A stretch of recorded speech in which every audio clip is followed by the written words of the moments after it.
Selamat pagi atau selamat siang atau selamat malam untuk kita semua. Sebenarnya terima kasih atas kesempatannya. Saya dapat mempresentasikan hasil daripada tugas pendahuluan praktikum Metalo. Sebenarnya izin saya share screen. Oh, baik, sebentar.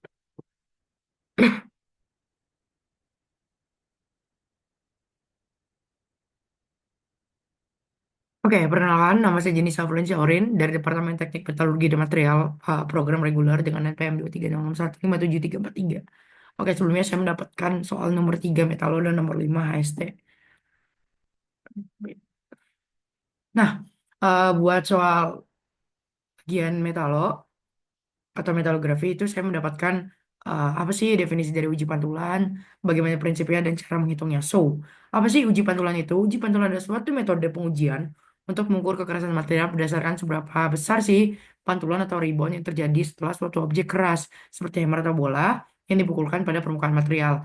Dan pengujian ini kita lakukan dengan metode yang diatur dalam ASTM E448 dan kita menggunakan alat yang bernama Shore Scleroscope. Ini gambarnya untuk mengukur pantulan dari small point device dari ketinggian 254 mm. Prinsip dasar dari metode ini sebenarnya sederhana. Dengan kita mengukur seberapa jauh pantulan atau rebound dari sebuah alat yang udah kita proyeksikan ke permukaan material yang ingin kita uji. Nah, hukum teori yang berlaku, material yang lebih keras akan mengembalikan pantulan yang lebih besar dibandingkan dengan material yang lebih lunak. Nilai daripada pantulan inilah yang kemudian kita korelasikan dengan skala kekerasan material.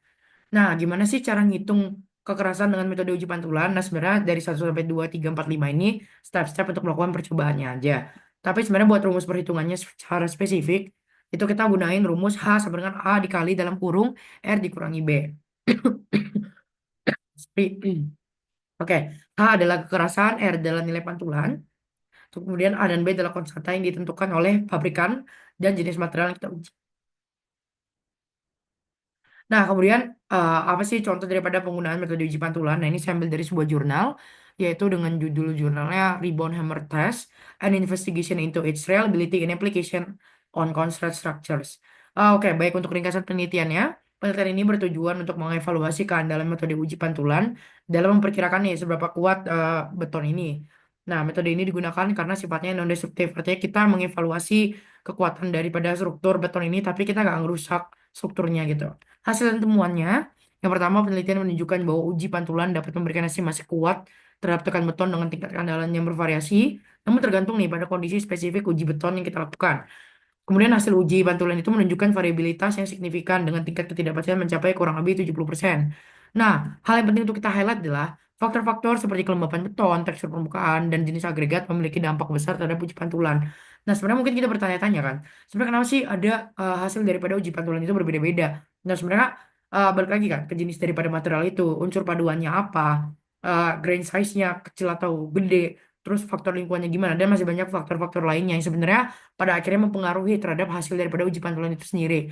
Oke, kesimpulannya, metode uji pantulan itu dapat digunakan sebagai alat awal untuk menilai kekuatan beton. Namun, hasilnya perlu kita tindak lanjuti dengan tes destruktif untuk konfirmasi yang lebih lanjut. Nah, ter-highlight kembali, penting untuk kita mempertimbangkan faktor-faktor yang mempengaruhi akurasi hasil, agar hasilnya ya terakurasi secara tepat. Oke, nextnya itu bahas soal HST. So, apa sih pengujian Gemini itu? Jadi ini adalah metode untuk mengukur hardenability atau kemampuan baja untuk mengeras setelah didinginkan dengan cepat.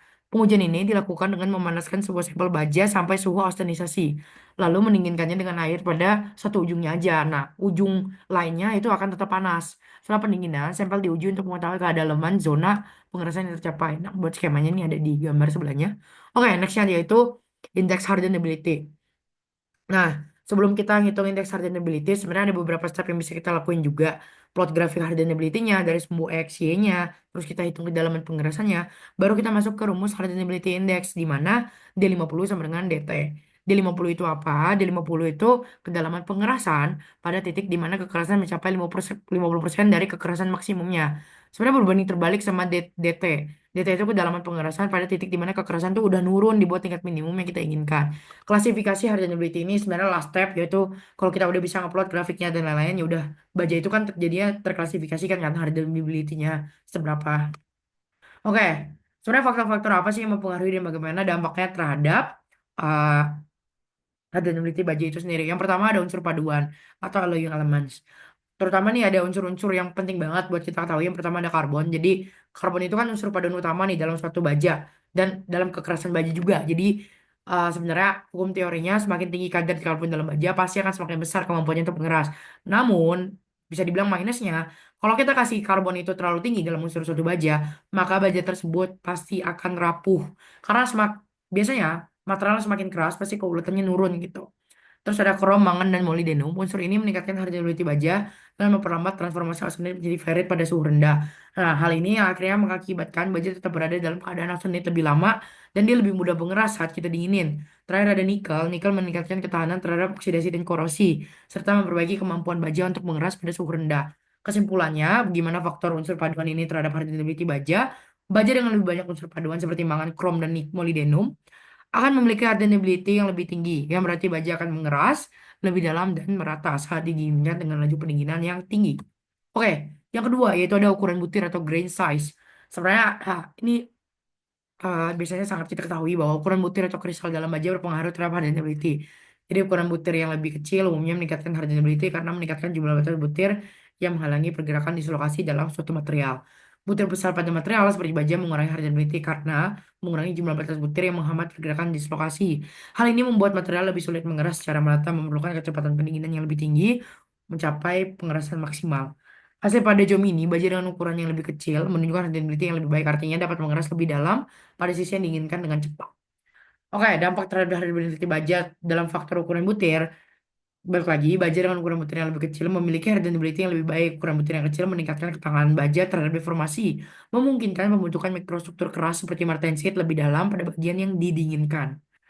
Oke, faktor yang terakhir yaitu laju pendinginan atau cooling rate, di mana kalau pendinginan itu cepat, laju ya, seperti yang terjadi pada ujung sampel baja yang terkena aliran air pada Gemini, menyebabkan pembentukan martensit yang sangat keras.